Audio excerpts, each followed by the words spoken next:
चलिए बढ़ते आगे। विधानसभा का बजट सत्र चल रहा है, प्रश्नकाल के साथ जो है वो विधानसभा की कार्रवाई चल रही है। विष्णु हमारे सहयोगी ज्यादा जानकारी के साथ, ज्यादा अपडेट के साथ सीधा लाइव कनेक्ट हो रहे हैं, उनसे बातचीत करते हैं। विष्णु, विधानसभा की कार्रवाई चल रही, प्रश्नकाल के साथ विधानसभा की कार्रवाई शुरू हुई है, क्या इस वक्त आप देख पा रहे हैं, मौजूदा स्थिति क्या है?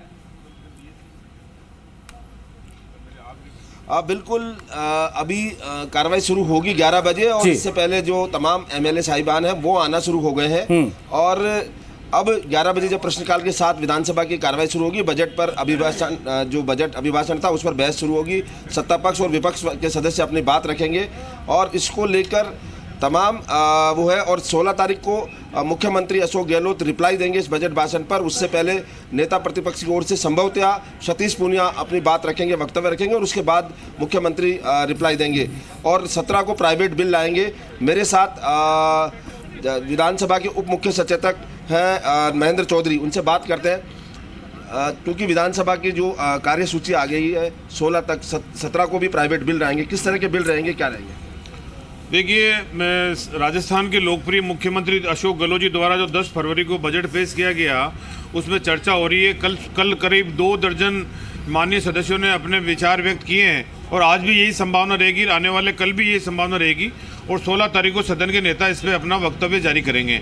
और उसके बाद में 17 तारीख को 2 प्राइवेट बिल रखेंगे, उसमें एक नाथद्वारा का है, एक सांवलिया का है। और वो 2 प्राइवेट बिल रखकर फिर सदन जो है वो छुट्टी हो जाएगी कुछ दिनों के लिए 27 तक, और 28 से फिर हमारी जो डिमांड चालू हो जाएगी।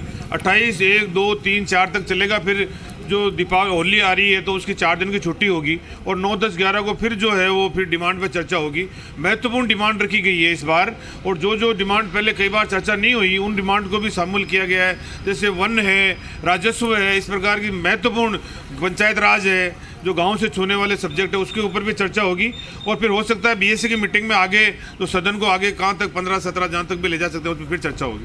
महेंद्र जी, क्योंकि चुनावी साल है, मुख्यमंत्री ने अच्छा बजट पेश किया और अब चूंकि डिमांड्स भी होने वाली है तो जो जनता से जुड़े हुए मुद्दे हैं उनको लगातार मुख्यमंत्री भी कहते हैं कि सीधे जनता तक पहुंचे। और उसको लेकर क्योंकि अब बजट इम्प्लीमेंटेशन के लिए विपक्ष आरोप लगाता है कि उनकी क्रियान्विति नहीं हो पाती है, तो क्या लगता है कि अब पूरी टीम सक्रिय होगी वो क्रियान्विति के लिए करेगी? देखिए, अशोक गहलोत जी ने जब अभी जनता ने उनको मौका दिया है सीएम बनने का, तीसरे बार सीएम वो बने हैं और उनकी हमेशा उन्होंने कभी भी बजट को कोई चुनाव के रूप में नहीं देखा है, उसको क्रियान्विति होनी चाहिए। जब घोषणा पत्र भी पार्टी का दे दिया था उन्होंने बिड़ते ही सरकार बनते ही कि घोषणा पत्र सरकारी दस्तावेज मानकर इसमें काम शुरू कर दें मुख्य सचिव, और उसी प्रकार चौथा बजट जो है उसकी भी क्रियान्विति 85% तक हो चुकी है और 94% तक भी हो चुकी है कई कार्यों में। और अभी जो बजट पेश हुआ है 10 तारीख को, और 2 दिन बाद में अधिकारियों को बजट की कॉपी दे दी गई है और इसमें कह दिया गया है कि इसकी क्रियान्विति शीघ्र से शीघ्र करें। और मेरा दावा है इस बात के लिए कि जब तक आचार संहिता लागू होगी उससे पहले सारी जो योजनाएं हैं वो धरातल पे आ जाएगी, उनकी क्रियान्विति हो जाएगी। अब बिल्कुल, पर विपक्ष आरोप क्यों लगाता है? क्योंकि लगातार क्रियान्विति की बात मुख्यमंत्री भी कहते आ रहे हैं, आप लोग भी कहते रहते हैं, फिर ये विपक्ष आरोप क्यों लगाता है? क्या लगता है कि उनको कि ये घोषणाएं पूरी नहीं होगी, जनता तक फैलाने वाला है? देखिए, विपक्ष के बाद में इसके अलावा कुछ है ही नहीं कहने को। वो खाली एक मीडिया के सामने, पेपर के सामने कई बार बात कहकर अपनी झेप मिटा रहा है कि भाई क्रियान्विति नहीं होती। तो बतावे वो कि कौन सी क्रियान्विति नहीं हुई है, कब की क्रियान्विति नहीं हुई है, कौन से बजट की क्रियान्विति नहीं हुई है। हमने भी कहा है, हमने 85-90% तक क्रियान्विति हो चुकी है, बाकी नहीं हुई है उसको कर रहे हैं, बट बोलने के अलावा कुछ नहीं है। वो कुछ कोई बात हो तो सामने बतावे, कुछ भी नहीं है, उनकी बात असत्य है। अच्छा, एक लास्ट है कि यहाँ के नेता प्रतिपक्ष हैं, सदन में थे, एक महत्वपूर्ण गौरवान्वित दिन है कि असम के राज्यपाल बने, उनको लेकर भी कल सदन ने बधाई दी, सीपी जोशी ने बधाई दी, पक्ष विपक्ष दोनों ने बधाई दी, क्या कहना है? देखिए, मेरी बहुत शुभकामनाएं हैं श्री गुलाब चंद कटारिया जी को। जैसे ही हमें उनकी सूचना मिली, हमने भी अपने व्हाट्सएप कॉल पे हमने जो उनको सूचनाएं दी, बधाई दी। कल भी उनको व्यक्तिगत रूप से बधाई दी।